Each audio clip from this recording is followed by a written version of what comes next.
David, paalis ka na ba? Oo. Ah, Bakit? may pera ka ba dyan? Kasi bibili sana ako ng mga gamit ng kapatid mo. Eh, wala kasi yung budget yung tatay niyo. Magkano kailangan mo? Hala.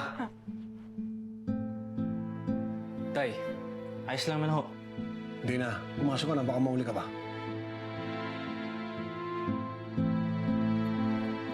Sige ho. Sige ho, tay.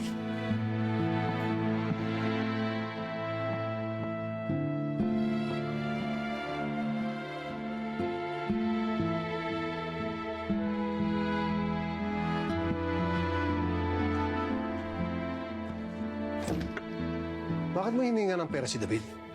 Sabi ko maghintay ka, di ba? Bakit mo pera naman si David Kahit na! Hindi niya responsible ng anak natin!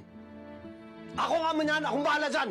Eh, para sa kapatid naman niya yung hinihingi ko eh. Magbibigay ako ng pera, Lena. Maghintay ka lang! Huwag na huwag mo hinga ng pera si David. Dahil may sariling pamilya yan. Hindi na tayo cargo.